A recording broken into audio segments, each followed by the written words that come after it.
Hey guys, this is going to be a casual live stream. I'm going to be focusing on property rights, and I'm going to go through a series of videos I've uploaded over the last year or two and just kind of put it in context. Apologies, apparently last time I sped everything up and there were audio issues. If there's any audio issues this time, let me know, but hopefully the internet gods will smile down upon me. Let's go through. I'll play the videos and then we'll go over the content. I pray to God that you can't hear my washing machine in the background. Here we go. What people don't normally understand unless you live in the West is 50% of the West is owned by the federal government. So the East is privately settled, which is how our country was supposed to be settled. The federal government was never supposed to own the land. In fact, that was one of the big conflicts after our Revolutionary War, is were the states going to compile all of their land into one pot, the federal government, and allow them to sell those.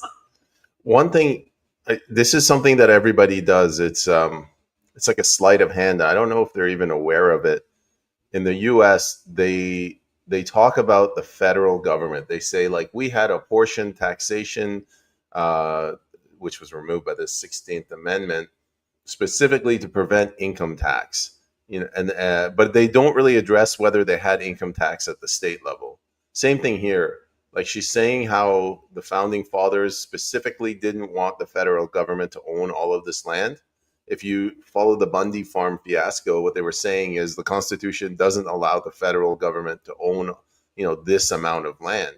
And my question is, yeah, but what is the American view towards the states owning land? I mean, if you have 50 states that are communist, that's not really that much better than having one federal government, one big nation state that's communist. But anyway, that's just an observation. Off because they didn't trust the federal government. They didn't want the federal government holding on to the land. So all of our acreage was disposed of and settled by the people until you get to the West. And that's when politics changed. And there's a whole story of how that happened. The end result is 50% of the land in the West is owned by the federal government. The West is federalized. And in the state that I grew up in, Nevada, it is 87% government owned. British Columbia is 90, if I'm not mistaken, it's 96% provincially owned crown land. It's like 97 provincial and federal. So it's even worse here. I grew up with a different understanding of the power of the federal government when they own the land, how much control they have over the people. It's the same thing here in Canada. When you have, they call it crown land. In the UK, they call it common land, as if it belongs to the commoners.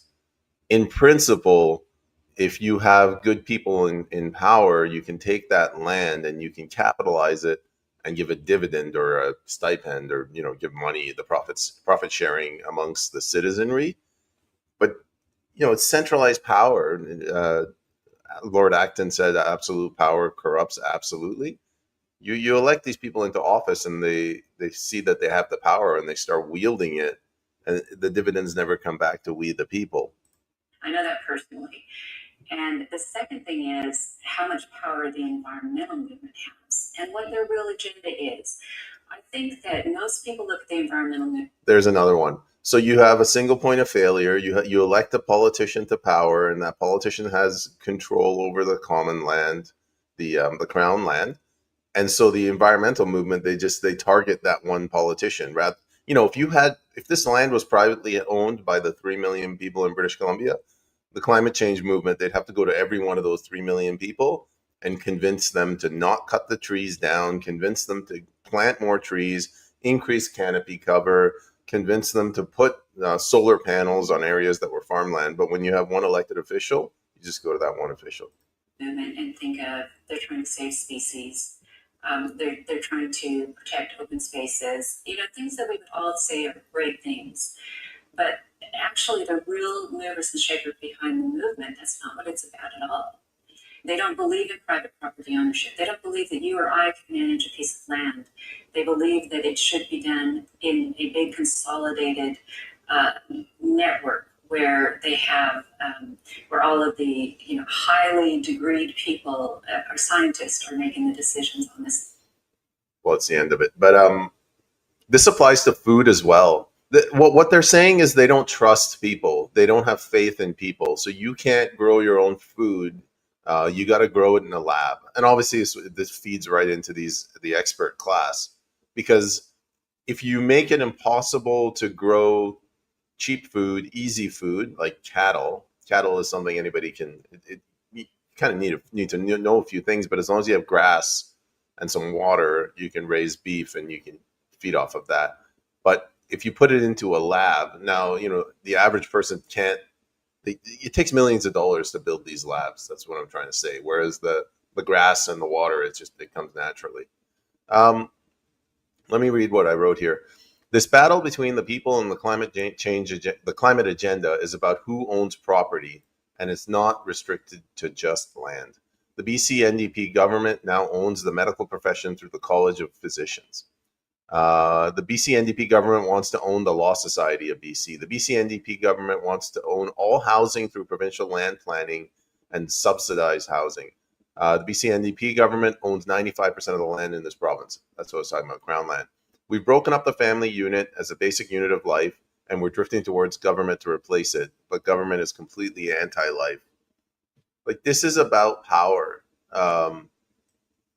Like, owning land is sort of it's a part of that, because if you it goes back to what I said about cattle. Like, if you live on a piece of land, you're not dependent on government. But if you live in a shoebox in the city, you have to trade your labor for credits that you can then trade for food. You can trade for energy. This is just, it's taking it to the next level. Like, they want to own the ability to treat you medically through the College of Physicians. They want the ability to control what you can build through the College of Engineers. They want to completely remove our ability to push back by controlling the Law Society. So what their BC NDP government wants to do is make it illegal for lawyers to sue government, to go after government. They want to take over. So they're pushing people off of the land. That's what the 95% crown for land is. And they're pushing them into the cities, the urban centers, and these shoeboxes. But that's not enough. They had to drive up the value of these shoeboxes to the point where people couldn't afford them. This is the whole purpose of inflation. It's one of the consequences of inflation. When people lose faith in the money, the currency, they put it in housing as a hedge against inflation. So housing, in addition to having utility now, it's a investment vehicle that drives up the price. But that's not enough either. I guess they're getting very impatient. So now they're coming in and saying we need subsidized housing, which is just nationalization of the housing market. If you do all of this stuff, this is the second part of I think what's wrong in Canada. One is the fact that we don't have land ownership. The second one is the destruction of the family unit, because the family unit is beyond being something people are fond of. It's a decentralized form of governance as opposed to the centralized one that we're drifting towards right now. What do we got next? Let's see what this one is. You are so the plan that Trudeau has, and you're seeing it happen in every single country in the West, just like they do everything all at the same time because they're told from their bosses at the World Economic Forum and others. It's just a classic communist move. They are going to raise taxes until everybody has no more money because they want nobody to be able to afford their house anymore. They want to federalize all housing. Man, this guy's my spirit animal. He's saying exactly what I'm saying. This is technically true. So the more you tax people, it's not so much that they're stealing your money. What you're doing is you're transferring your decision making capabilities to the government. So if if you need to get one of your teeth pulled, that's going to cost $1,000. Now, if that was $1,000 in your pocket, you would go and you would exercise your own free will and you go to a dentist and you negotiate. But now that you've given that $1,000 to the government, putting aside that everything government does is like 10 times more expensive, it's a waste of money. Now you're at the mercy of the government. So if you swear at somebody at the government office because they took too long to schedule, they might decide to reprimand you and not, not book something for you. You're at their mercy basically, and you're not allowed to ask any questions. It's like you're a child. Like when you're a kid and your mom says you can't have any candy, you're not allowed to ask why. Your mom's just like, shut up, go sit down, eat your vegetables, because you're irresponsible at that point. That's what the government is saying. You're irresponsible. They can't trust you to make decisions for yourself. That's what you do when you communist takeover. You federalize all housing, and then they would hire. There you go. You federalize housing. That's what the BC NDP is doing in BC right now with the subsidized housing. On property managers such as, surprise, surprise, BlackRock, to rent all housing out to people. So BlackRock, technically now that's fascist, not communist, but it makes no difference at this point because corporations are fused with the state. But what they do is they take it away from you, and then they create this artificial middle class. I think they used to call them the equestrian class when the Roman Republic started to fail and Augustus came in. So they're creating this artificial middle class. In real life, if you had liberty like we had in Canada going back 30 plus years ago, people would work hard like landscapers, plumbers, electricians.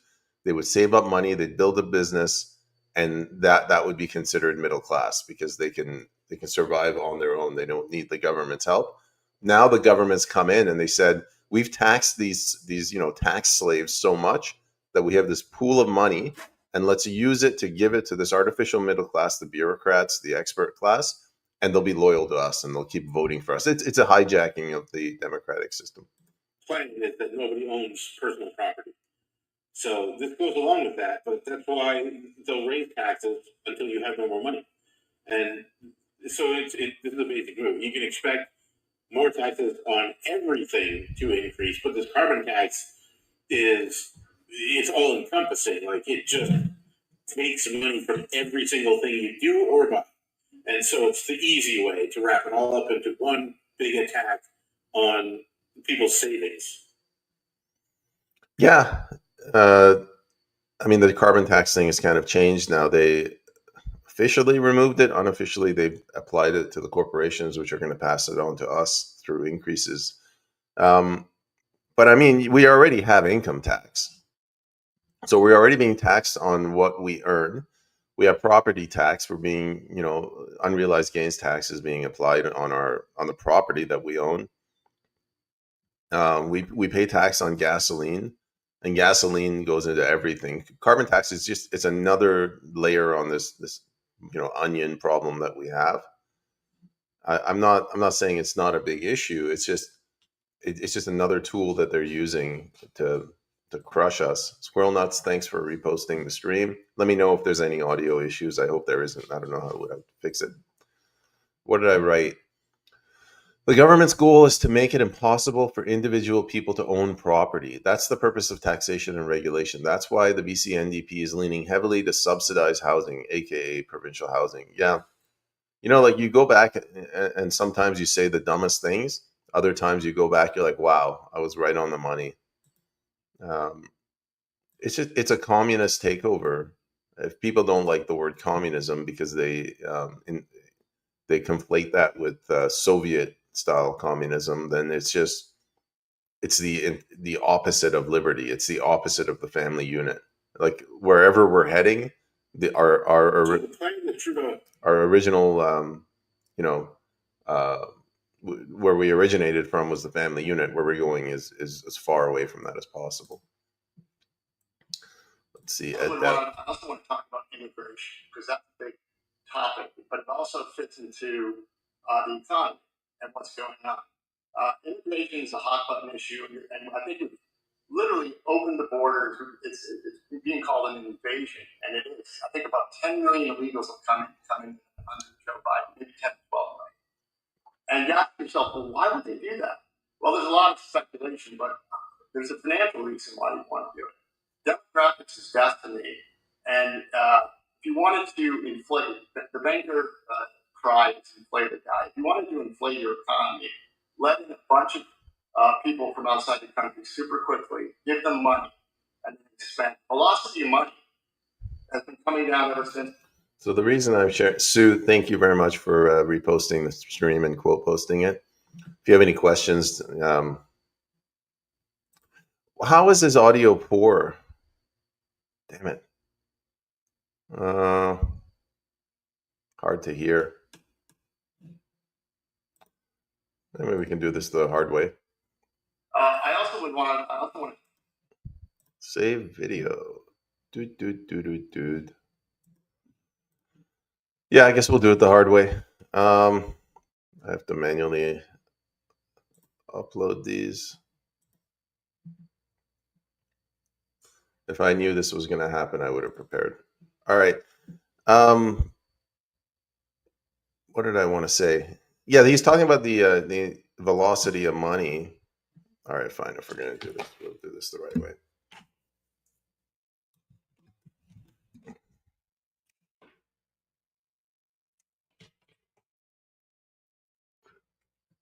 Damn you, StreamYard.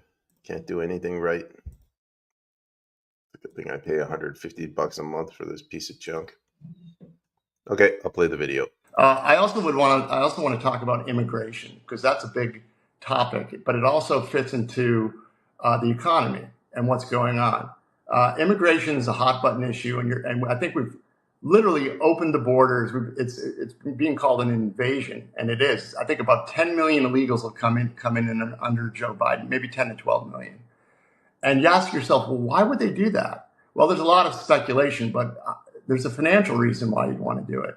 Demographics is destiny.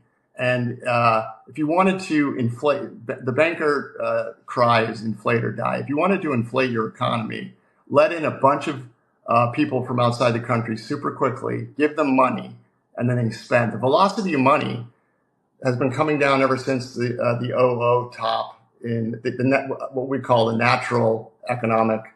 That was the last time we actually had a natural. All right, that's enough there, Mr. Smarty Pants. Yeah, he's talking about the velocity of money. These are tough economic things, but I always wondered, like, yes, I understand that immigration. I guess this is a departure from property rights, but I understand that immigration is about population replacement. So you have a homogenous society. They're Christian. You have the family unit.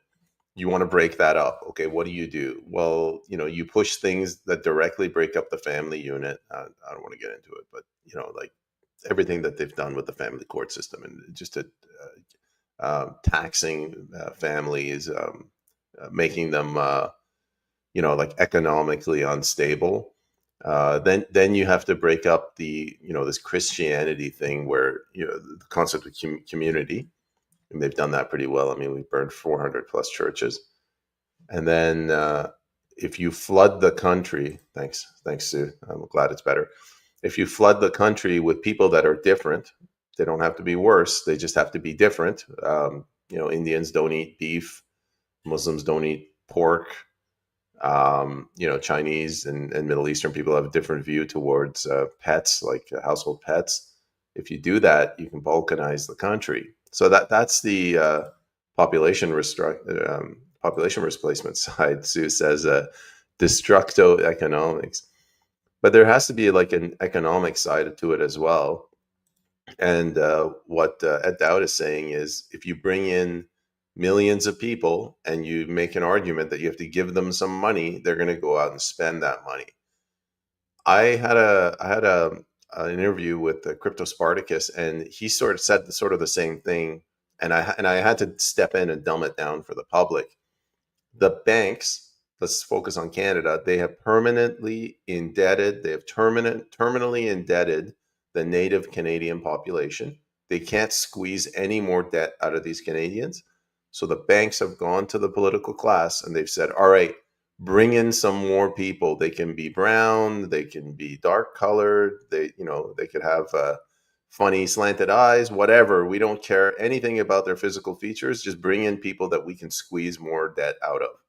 That's what I believe Ed Dowd is talking about here, because I guess it would be too transparent if they just started printing money and giving it to everyone to spend, because people would be like, wait a minute, like, if you can do that, why am I going to work? Sue says for the elite. Yeah, yeah, that's kind of what yeah, but elite is like a vague term. I like to make it relatable for people. So when you say it's the banks, and they permanently terminally indebted the native Canadian population, that's got to be why. Because you already have people here in Canada. Like in theory, why would you need to bring more people in to give them money? So if you're gonna double the population and give these guys each $1,000, why don't you just give $2,000 to the population that was already there? But I guess that's too transparent, for the voters. The whole thing is a circus, is what I'm saying. Let's see what Ed Dowd is saying. Finally, someone gives an economic reason. Sorry, what I was saying. Someone gives an economic reason for mass migration. It is a way to quickly infuse money into the economy by letting them in and giving them the money to spend. The whole thing is a fiat Ponzi scheme. Yeah, those are my words, fiat Ponzi scheme. But I just reiterated what they had said. They hide their cash. They don't pay tax. Make more through sales.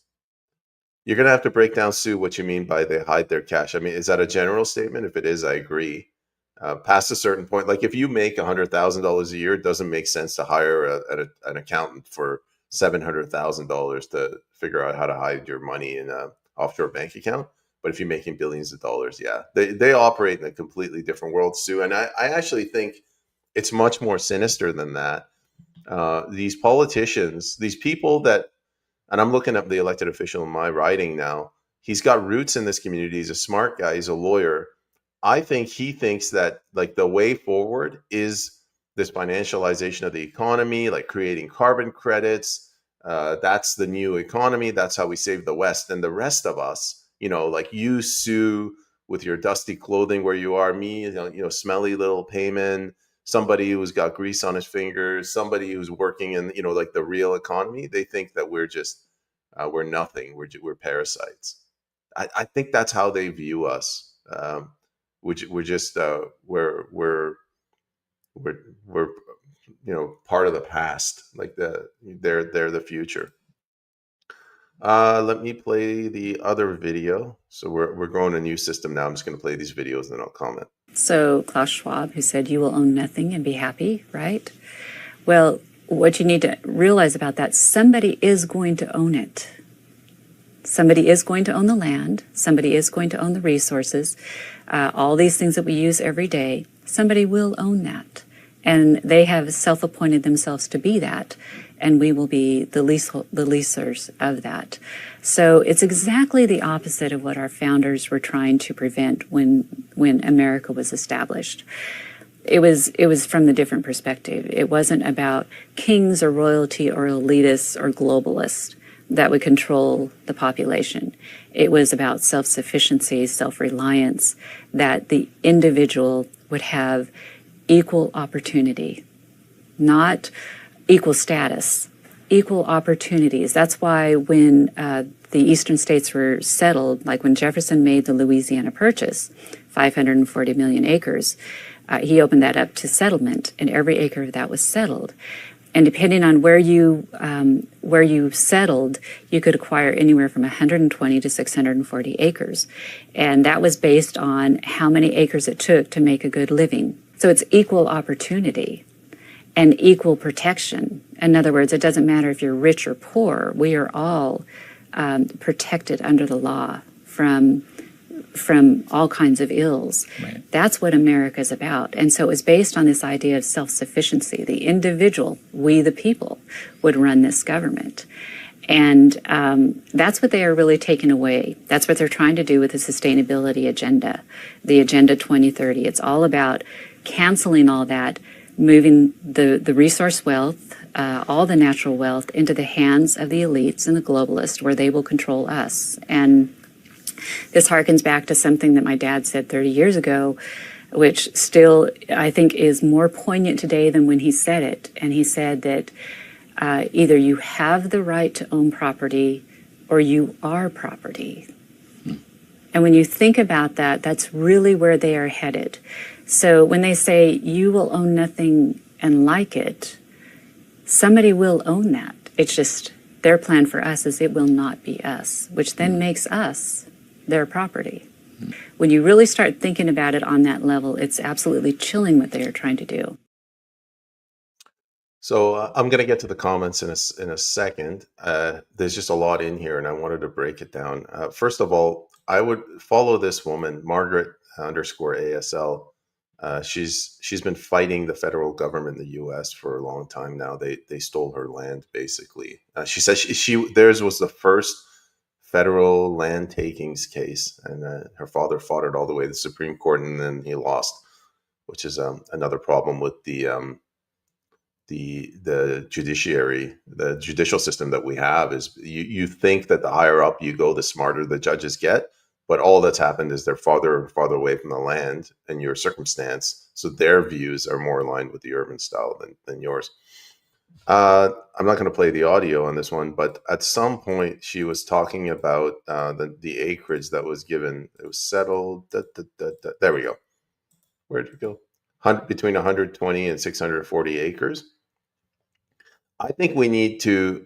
We're at a point where we need to radically change the way we our governments function, and one of them, the sort of the metric they use for measuring progress, is the concept of GDP.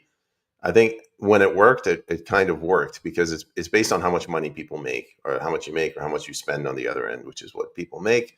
So the more money you spend, technically, the more productive people are, and the more prosperous they are. That system falls apart when the government A has the right to print money and B can spend that money. So I imagine that our debt is not included in the GDP because what they're doing is they're printing money, or they're taking out loans, and they're blowing up the size of the bureaucracy. And they're like, see, people are making more money, everything is working. So if we can somehow tether it to the land, like redefine GDP to be based on what percentage of your country owns land. That's what this comes down to. I would imagine less than 1% of Canada owns land. When I say owns, I'm not talking about like people who don't rent from a landlord, or people that rent from the bank, which is what a mortgage is. People who outright own land. So all you have to do is say, like today, 1% of our country owns land, and then 10 years later, 15% owns land. So now you've got some sort of increase in the standard of living. At least the people are more sovereign. But you'd have to be very careful because all the government could. I could foresee the government basically reclassifying PO boxes as land to get around this. The government is so sinister. My point is, you'd have to kind of think that through in more detail. I'm not really going to touch the sustainability agenda, but what she said at the end, when she said either you have the right to own property or you are property, I think we have to start beating this into the citizenry. Like either you're sovereign and you have rights, or the government is the sovereign and you're a subject of the state. Like we have to somehow beat that into people. Like especially in the West. And I see this because I came from like a backwards country that had just like a broken down government system that couldn't control the people the way that our efficient form of government here does. So I see that here in the West, people, when you say we don't need government, they reflexively turn around and say like, well, who's going to build the roads? Everyone's heard this, as if with before the invention of government, roads didn't exist, as if people they don't build driveways in their homes, as if farmers don't pave roads all the time. um, I don't know how long it's going to take to get there, but we have to beat in this concept that government only exists to allow people to engage in business with one another, commerce with one another. You don't want people going around killing each other or stealing each other's property. That's really all the government has to do. Let me go through some of the comments. Uh, Someone will own it. It won't be you. Yeah, that's basically what she said. Tim, what you're saying is actually really, really profound. It doesn't have to be property rights. It could be any rights. Like let's say free speech. Somebody is going to censor you, Tim. Now I'm talking directly to you. If you say something racist, either it's going to be, your spouse who's going to tell you, or your mother if you're a child, if you disrespect a grown up. either they're going to censor you or it's going to be the state that censors you when you misgender somebody. Like that censorship will exist. The question is who does it right now. People think that it has to be the government. Nobody else will do it. It goes back to this issue that government thinks people are irresponsible. They won't say it, but squirrel nuts. Funny how they think they are so smart uh, when we all went to the same schools and learned the same things. Yes, it's the people can compartmentalize really, really uh, easily. So if you said that to them, those two statements, they think that they're smart, but we all went to the same school. They'll tackle each of those individually. We think you're so smart. Yeah, we are. But we went to the same school. Yeah, we did. You're smart as well. But you said you're smarter than me. We are smarter than you. Sue Dyer. Unfortunately, we have brains. They know that. They pander to the sheep. Yeah, it's quite impressive how they can manipulate the masses. It's all about who will be the shepherd. Yeah. Yeah, I see this through the politicians, like the candidates that when they want to get elected, they view themselves as a cog. They see this machine, they figure the machine is going to turn along. Yeah, they see they look at somebody like Payman Ascari. He made absolutely no headway trying to change the system, so they're like, well, at least I'll get rich off the system. That's their view. It's bad, but it is what it is. Sue Dyer. They own the media, the current politicians, and they have the mobility to meet and strategize. Man, you are spot on. The first two I always say is what they need to control the political system, the media and the political parties. With those two, they've locked it down. But you're right; they meet and they strategize. That's one thing that we just can't do. And I've tried. I can't get people to strategize. Squirrel nuts. You must arrest these people in order to change the directions. These people have been brainwashing institutions for the last 30 years quietly, and now they are openly pushing their Agenda 21, Agenda 30, as they are all guilty of crimes against humanity. Yeah, but it's kind of like the Nazi Party. It would be like saying, the Nazis control the government. You're like, we got to arrest these guys. Well, yeah, but who's we? The we are the Nazis. They're not going to arrest themselves. These guys control all the levers of power, and this is what this whole Donald Trump thing is right now. Trump is, when I say Trump, I mean his base. They've been fighting for decades. They tried with Ronald Reagan. They tried with Ron Paul before him. They tried with that God, who was that independent who screwed over Bush Senior? Ross Perot. They tried with the Tea Party movement, and they finally got somebody in, and they managed to get the House and the Senate and the presidency. Now, the House and Senate, there's a lot of rhinos in there, but they got the presidency, and they're doing some good things. And I think that the greatest sort of Donald Trump's legacy, I think, will be that he managed to take over the media so that the right can now use that media to, I'm calling it what it is, push propaganda the same way the left did. So the left was going around saying like we got to chop children's genitals off, and that's totally a good thing, and government will take care of you from cradle to grave. Now they're using that to push more like a sanity based message, and you really feel it. Like compare this Trump administration with what it was in 2016 when it was just Russia, Russia, Russia, when the left controlled USAID basically and all the media. Right now, all the negative media is coming out of Europe. It's the only lever they have left. Did I answer that question?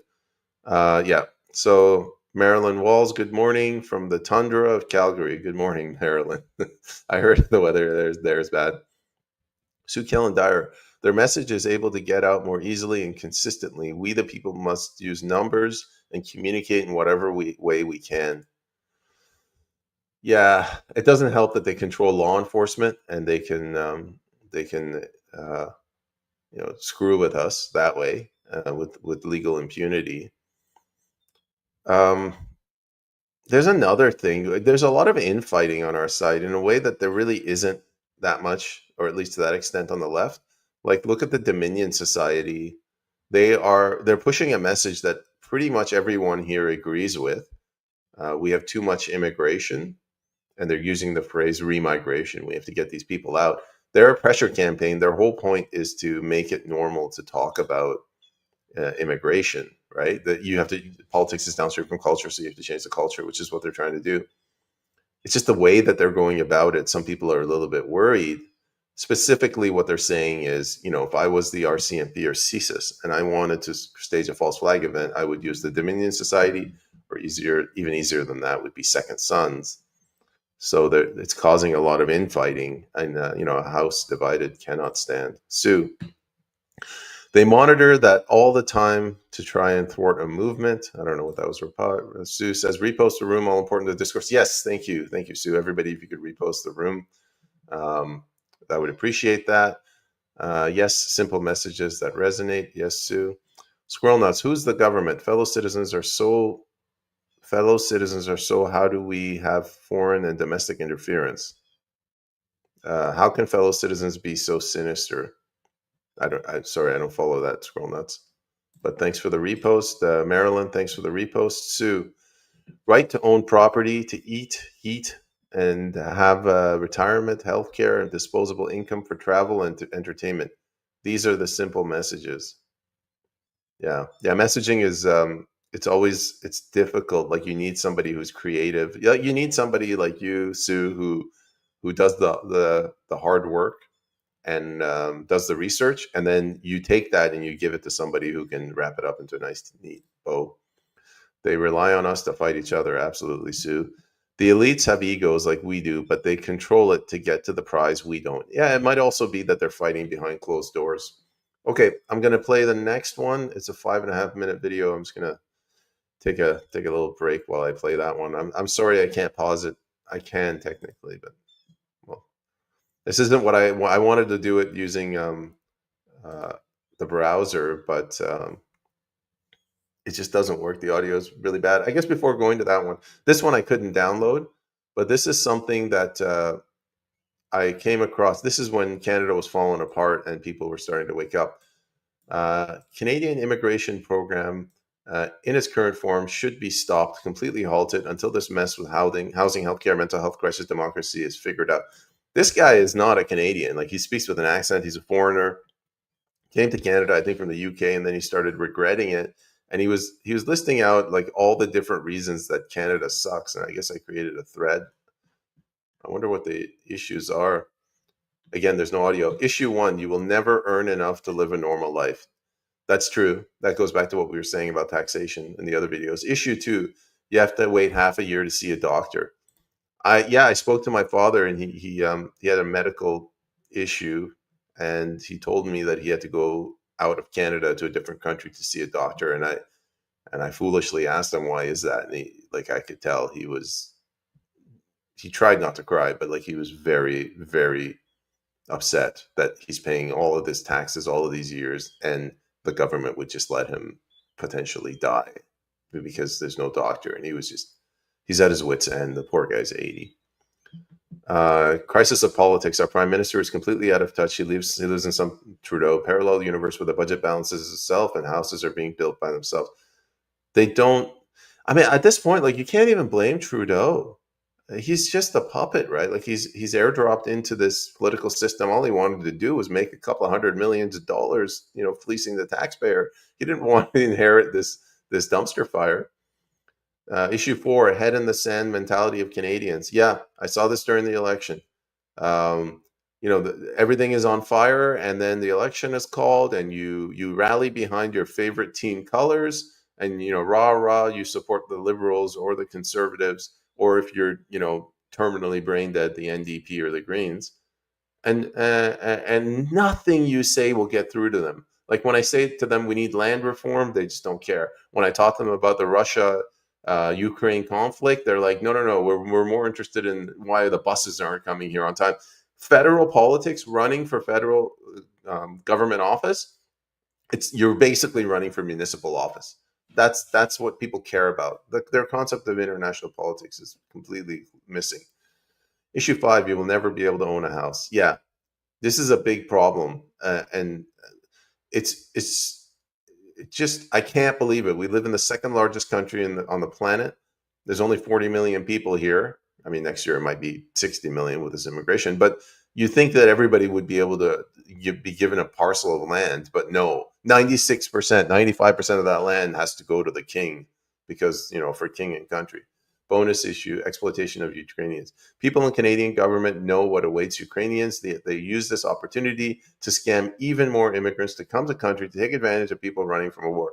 Hey, come one, come all. It's slave labor. It keeps our prices low. We want cheap burgers. We want cheap sandwiches. Who cares if the local Canadians can't get a job? Okay, now I'm going to go play this. This is a 5.5-minute video. If there's anything juicy, I'll pause it and I'll jump in. To Donald Trump's new 2025 national security strategy, which represents, if we thought that the world order was being ripped to shreds, this puts it in black and white, and it's a public policy document from the United States that's deeply distressing. It basically... You're deeply distressing. I can't listen to that woman for 5.5 minutes. You can go watch it if you want. But this national security document that Donald Trump put out, it is the best document I have read. I would say in decades, and maybe ever. Like it is written in plain language. It's not the usual legalese or vague language that only the think tanks can understand. It sets out the vision for the country, for America. It's going to refocus in the Western Hemisphere. I think it called the European Union antiquated. It called them a supranational organization. So they've declared war against the EU, which is good because it's like the new USSR. They basically, in the document, they make peace with Russia. They even say we have to work with them, and then they identify China as the enemy. You can disagree with that, but that's what they do. They call out the green agenda, which is probably why this woman is freaking out.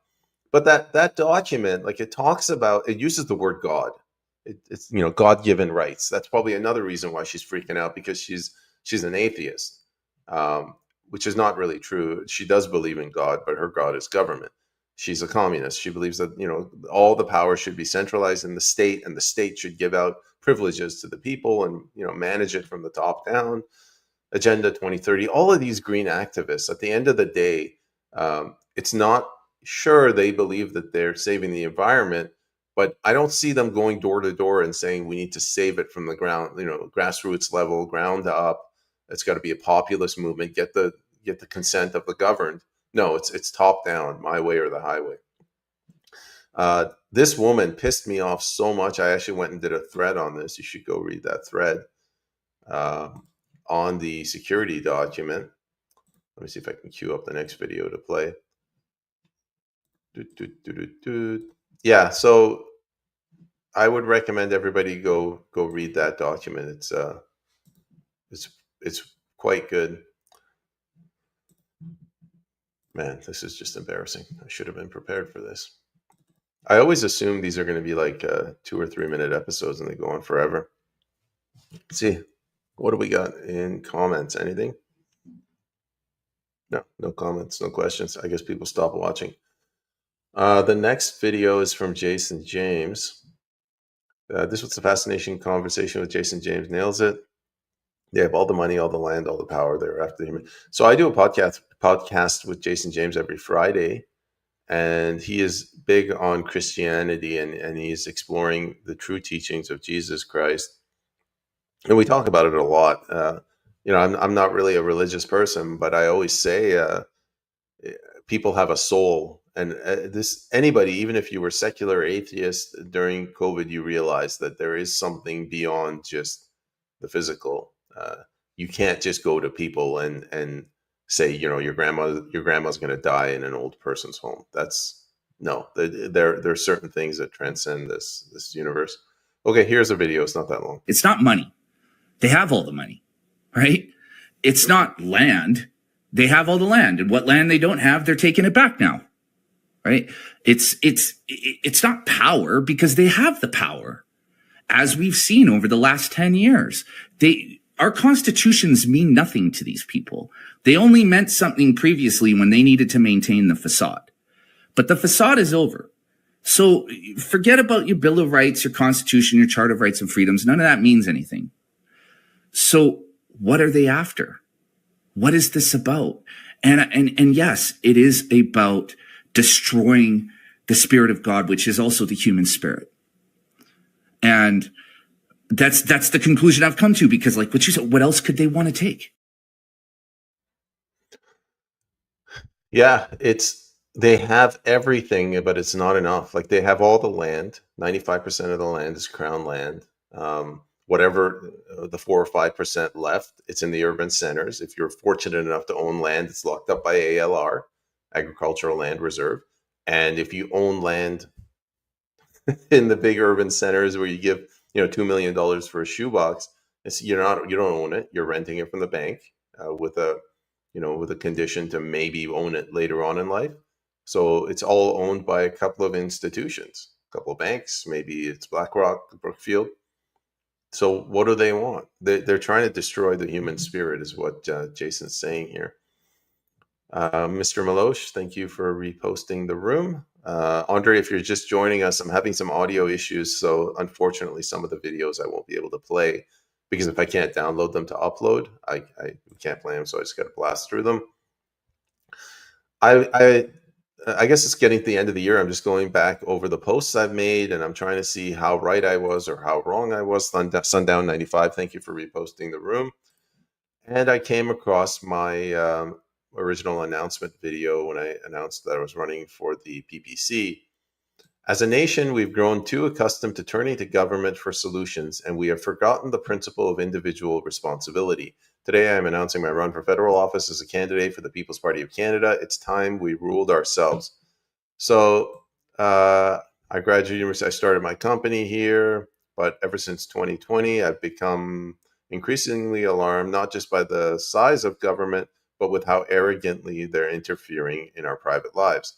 Take things like the punitive building codes, the plastic straw and bag bans, the restrictions on alcohol, tobacco, the weaponization of the emergency alert system to go after parents. If you remember, they were using that to like, a woman would take her kid out of the hospital and they'd say that she's kidnapping them. And then I go on to say the provincial takeover of municipal land planning. Again, that this seems like a distant memory, but the province is taking power away from the municipalities. All of these things tell me that we are no longer a nation of adults living and working amongst each other, but we've turned into a nation of children completely dependent on the government. This is spot on. I don't want to toot my own horn, but everything I said here, this is what, 2 years ago now. Everything I said 2 years ago is valid. I wasn't wrong about anything.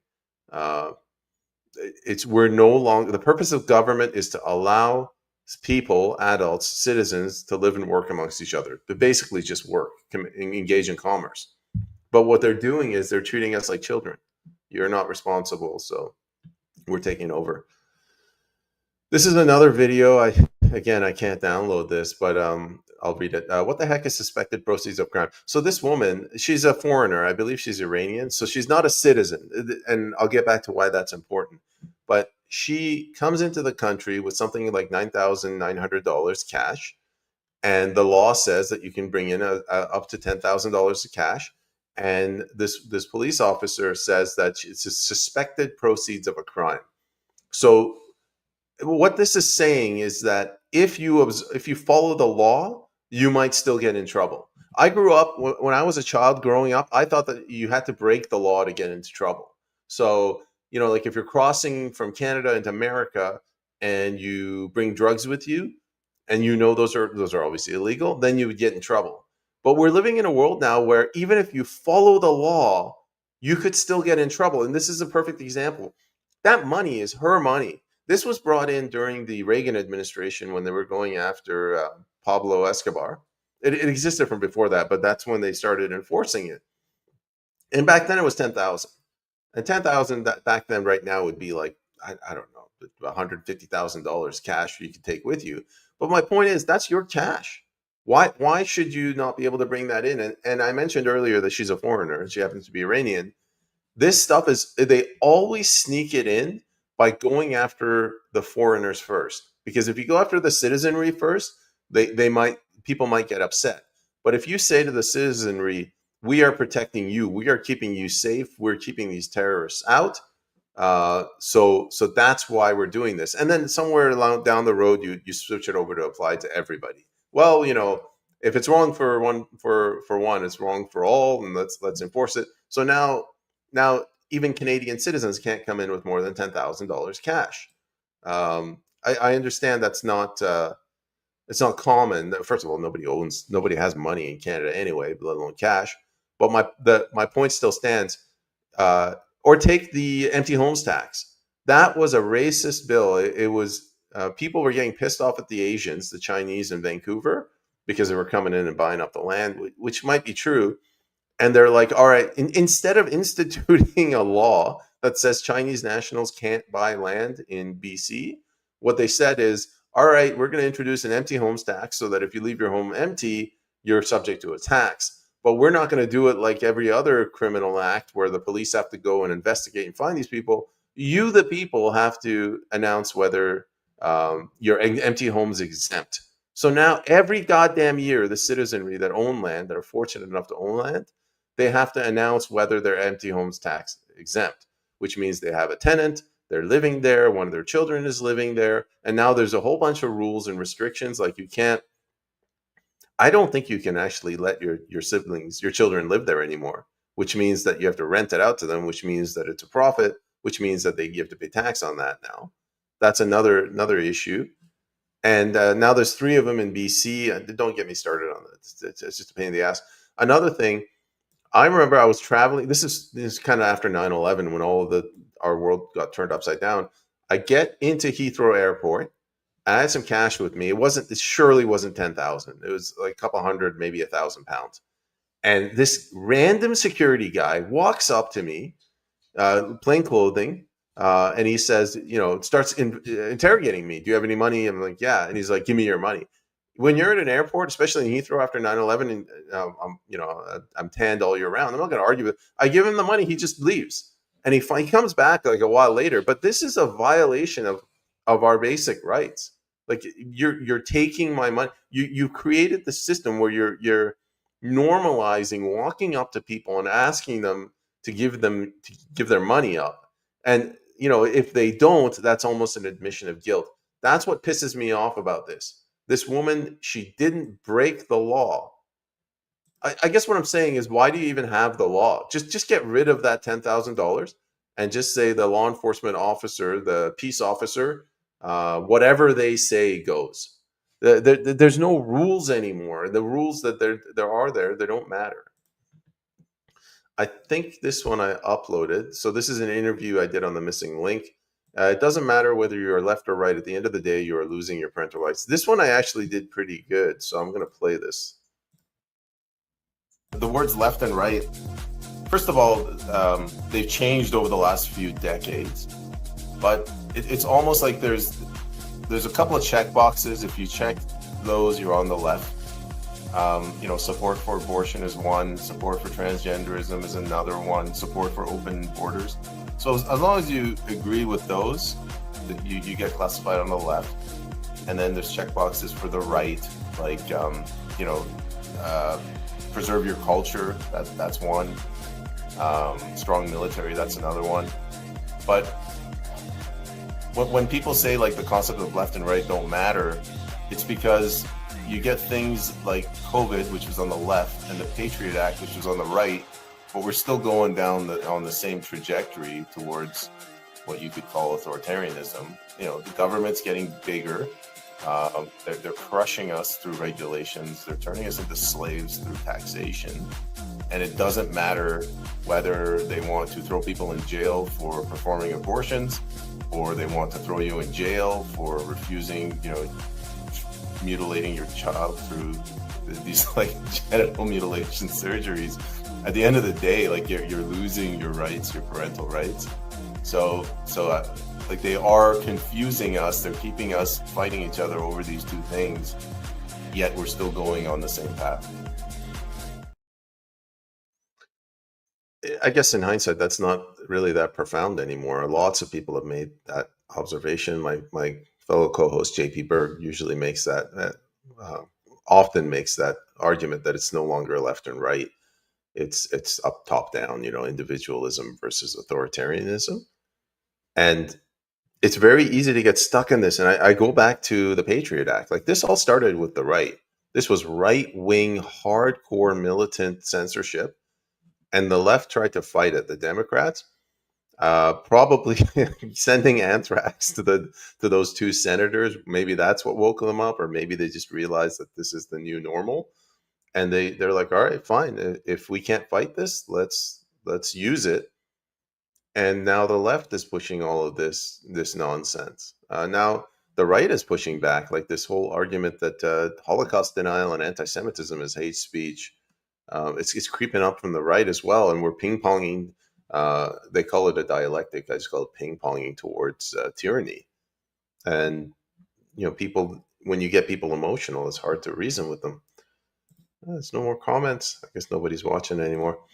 So let's go to the next video, which is actually, hey, what happened to the next one?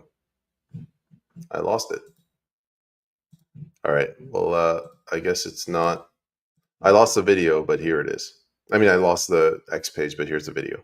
You can't bring a dog across the border into the U.S. that's less than 6 months of age. The dogs have to be microchipped, and the original rules include a specific type of microchip. The dogs have to have a certification of health, mostly to do with rabies, of course, by a vet within 30 days of travel to the U.S. Secondly, we're all for proof of vaccination. Every dog in Canada should be vaccinated against rabies, but having these forms done by veterinarians in Canada is going to take a lot of time to get that validated, as well as making sure all dogs have this chip. It's going to cost a lot of money. Fucking hate that guy. Go fuck yourself. Don't you ever talk about my pets. Piece of shit. There's so many issues associated with this. One, it goes back to what I said with that woman who came in.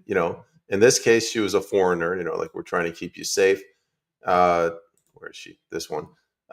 In this case, it's a pet, right? Like, you would say this doesn't really impact people; they're just pets. But it's this creeping regulatory state where, if we can't ram it in through the front door with people directly, like they push back with COVID, let's try to get their pets. Let's try to get their livestock. Let's try to get their guns. Let's try to get their vehicles. Let's try to get their property. And they're regulating everything, because every single regulation they introduce, it's like another hour, another day of work for a bureaucrat, which is, if you add 365 regulations, that's 1 year's work. That's a new position that's been created. And that's what they want to do. And then on the other hand, you got this Sean Fraser piece of trash. He's just a bureaucrat. He's totally on board. The whole thing was that when they introduced this law, it was done too quickly and it would inconvenience pet owners.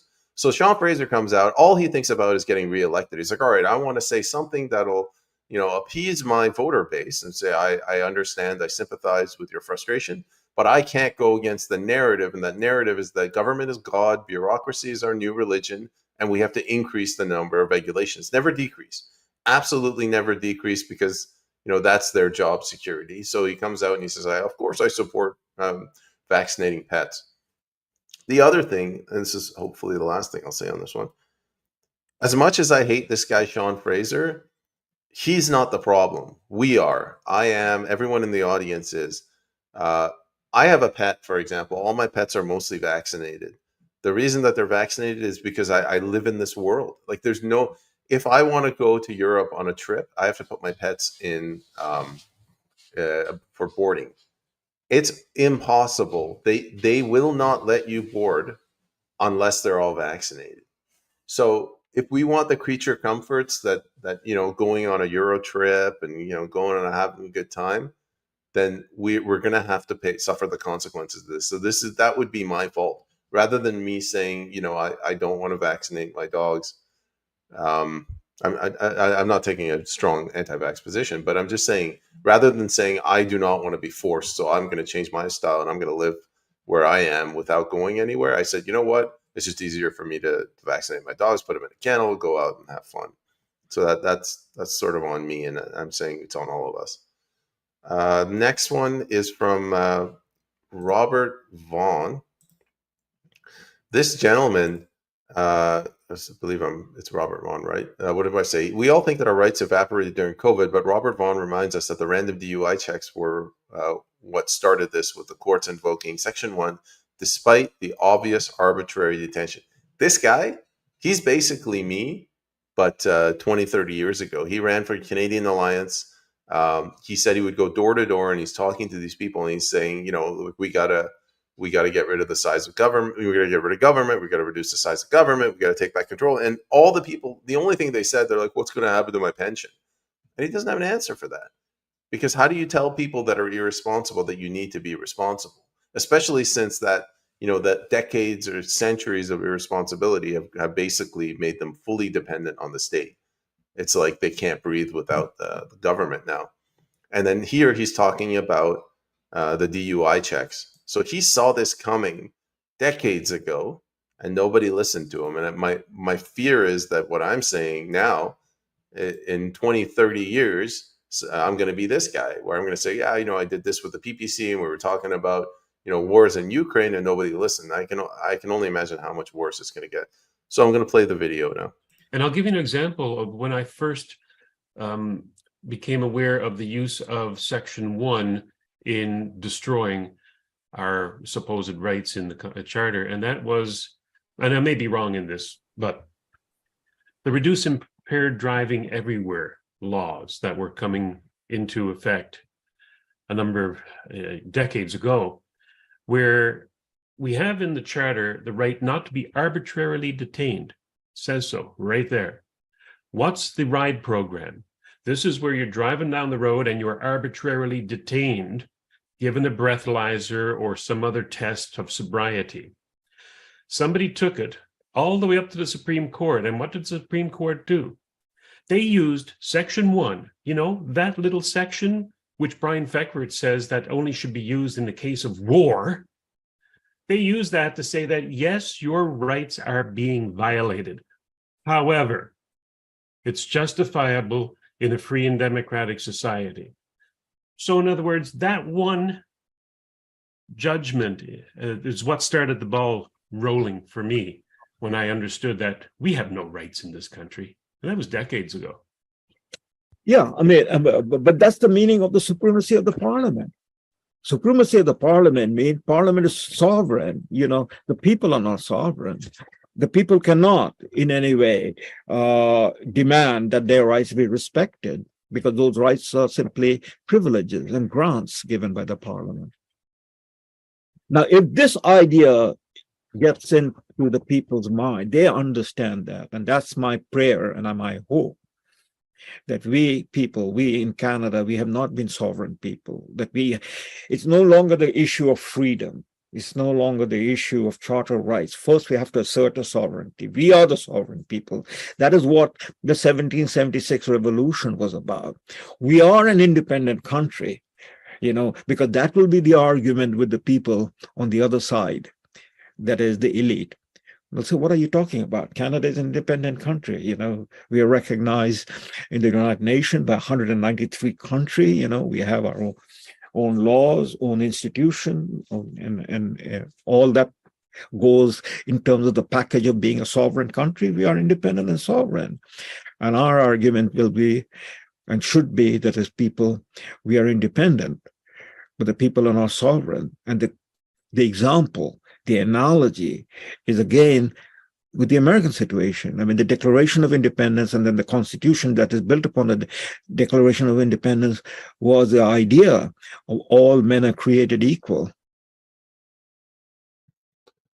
Let's focus on the first part. Mr. Vaughan was saying this DUI, this arbitrary detention. He's saying it's right there in the charter. Somebody takes it up to the Supreme Court. These things are expensive. Our entire form of government is completely flawed. How can it be that the government can violate the law and it takes you months, if not years, to get this before a Supreme Court judge, and then that corrupt judge incorrectly interprets what's written in the charter? And at this point, I don't even know if they were incorrectly interpreting it, because Brian Peckford, no disrespect to him, but you wrote this document, you helped write this document. And if it was only intended to be used in times of war, you should have clarified that.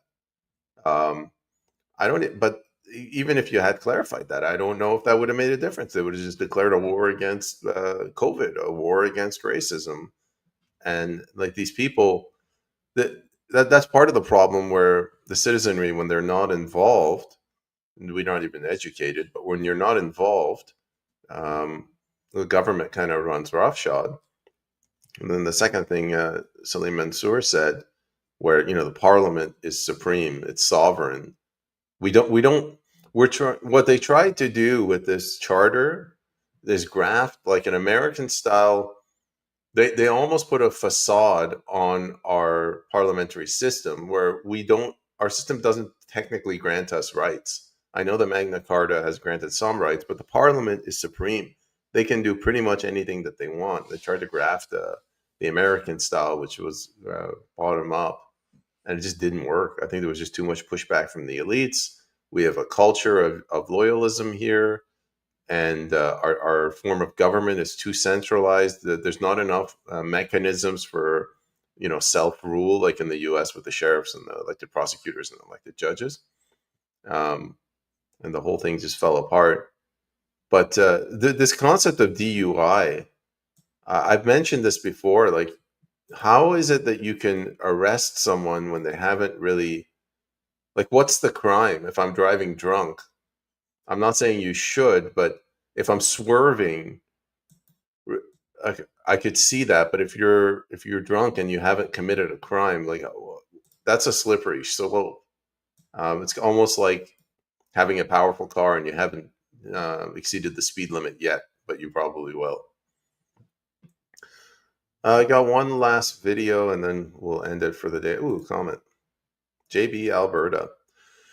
Impaired law got us ready for mask mandates and COVID measures. Can't wait to see what authoritarian plans they got next.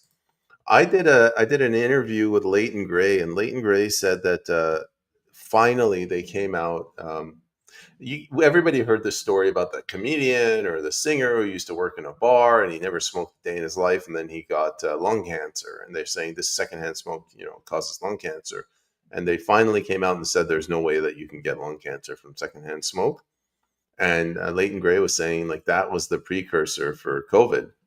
This has been a long time coming. I'm not saying that they had the foresight to predict that in 2020 a virus would be released back in the 70s. They predicted this, but it's just the trajectory that they're going on. I remember when they introduced the taxes and the restrictions on tobacco. I remember this was quite recent, but when they came and said that if you have a child in the car, it's illegal to smoke in the car. They're chipping away at property rights. It's my body. If I want to chew tobacco, if I want to smoke tobacco, if I want to drink alcohol, it's my body. It's a property rights issue. I should be able to do that. But they say, no, we need to have the Surgeon General's warning on the outside of the cigarette box. We need to tax alcohol and all of these restrictions. I just wish they would get rid of all of this stuff. If you have something like fentanyl and it's being used by China or anybody as a weapon, then declare it it's an act of war. But yeah, I agree. The impaired laws, they got us ready for mass mandates because they prod and probe. If they will get away with whatever we let them get away with, and we've let them get away with everything. And if ever we push back like we did with SARS in the early 2000s, they're like, all right, let's regroup. Let's figure out how to push it further and further next time and next time. And I think after SARS, it was, what was it, H1N1, or was it the avian flu? Was it swine flu? It didn't work under Obama. And then finally, COVID, it completely worked. But that's because Trump forced their hand after 2016 and they had to speed things up. All right, last video. Here we go. This all started in Canada because of a decision in a case called Carter versus Canada, where one BC Supreme Court judge, one judge acting alone, held that it was unconstitutional not to allow a doctor to kill a patient. And that decision eventually made its way to the Supreme Court of Canada, where they approved it. And the criteria that were developed by the judge are have therefore become part of Canada's laws. And every time Parliament tries to restrict that, that law developed by Parliament is struck down by the courts. So we're in a situation where the courts have initiated this. They've made an exception to murder in the criminal code. And the exception is if someone falls under these particular criteria, then they would be allowed to have someone kill them. I thought that Canada was governed under the principle of parliamentary supremacy, and Parliament could create any laws. You're saying that the courts have circumvented that? Yes, through the Charter of Rights and Freedoms that was approved in 1982 in Canada. Our courts have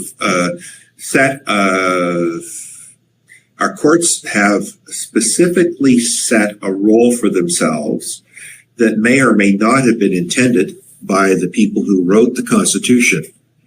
But the courts have basically have gotten into the development of policy. So in case this is about May, just in case you guys missed that, he said the changes made to the Constitution in 1982.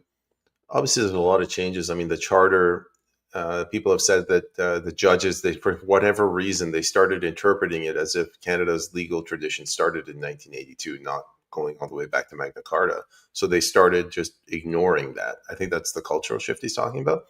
But there was a structural change before 1982, and correct me, anybody in the audience, if I'm wrong about this. Every province had a Supreme Court, and the laws in the province, if you had like a provincial law, it would make its way up to the Supreme Court of BC or the Supreme Court of Ontario, and it would stop there. After 1982, they created a Supreme Court of Canada, and anything in any province, it would make its way up to that Supreme Court. So they centralized power in Ottawa. And this is just more of the same with the direction that the country's going in. And Ottawa's just got way too much power. But those were the two big changes that he was talking about. It's, what do I write here? What boils my blood is that judges deny us rights that are stated in the Charter, i.e. mobility rights, but create ones that aren't in the Charter, i.e. made. This is the problem that we're facing in Canada. I mean, we're being governed by a system that we don't understand, but we feel it in our bones that it's not what we want. It's not what we need. It's not what we deserve. So when we elect people and they go write a law and then the judge strikes down that law, you know, we'll say, well, the judge knows best. And next time we'll say again, the judge knows best. Eventually we'll say, like, what the hell is this judge doing? The judge is, you know, preventing us from executing our will, implementing our will. And then when that same judge, when something bad happens, doesn't protect us, when we did pass laws in the past, now I'm talking about mobility rights, people are starting to wake up and realize that our judiciary is wholly corrupt. That's all I got for today. Let me go through some of the audience. JT says, if you don't hold them accountable, there will be none. I think what he means is if you don't hold them accountable, nobody else will hold them accountable. That's correct. Andre Milosh, is my body my property? Is that why they treat us like a product? Yeah, it's but in their view, your body is their property. All rights come from government. I'm using your phrase, Andre. Government is God and bureaucracy is their religion. And in that religion, you're nothing. You're just your chattel, your property. You're not sovereign. You don't have rights. Andre Milosh, Canada is founded upon principles that recognize the supremacy of God and the rule of law. I've heard Brian Peckford talk about this, and he's a very dramatic guy, and he goes, in the preamble, it says the supremacy of God and the rule of law, semicolon, and he emphasizes that it's a semicolon. And I guess in grammatical legal terms, what that semicolon means is that everything that follows is a continuation of that. And I'm looking at the guy, I'm like, was this everyone in your generation? Were they all like you? You couldn't have figured out a better way to word this? Who the hell wrote this document? Like, you couldn't have, like, why did you have to put a semicolon? Why couldn't you say this is based on the rule of law, the supremacy of God, and everything that flows from here on is based on those two founding principles? I don't understand why they couldn't use regular language. That's another thing that boils my blood with these legal documents. They start out, whereas this document is intended to help promote. I'm like, whereas what? Who the hell talks like that? Why are you still using whereas? But I'm guessing it's like a traditional thing. Andre Meloche, Quebec has never had its own Supreme Court, but it is an integral part of the Canadian federal judicial system, along with the Supreme Court of Canada, created in 1875. Yes, I think before the Supreme Court of Canada, it was the Privy Council that made these rulings. Quebec is interesting. I always looked down on Quebec, and I thought they were just radicals, and I never liked them because they didn't want to be part of Canada. But now I think every province should be like Quebec. Have some cojones, push back against the federal government, reassert your sovereignty or at least agency. All right, guys, that's all I have for today. I just wanted to go over these things, and just to go back to what I said at the beginning, if Canada wants to prosper, I think we need to fix two things. One is we need to reconstitute the family unit. Two, we need to increase property land ownership. So put a target, maybe 65%, 75%, 85% of Canadians have to own land, or at the very least, get rid of GDP and base it on the percentage of the population that's a landowner. You have to define what land is so that the government doesn't just give everybody a PO box and say, see, we got 100% land ownership. Those are not easy things to do, but those are the two foundational issues I see facing Canada. Until we get educated and informed, we're not going to see any progress at all, but a man can hope. Thank you very much, and enjoy the rest of your day. Take care, guys.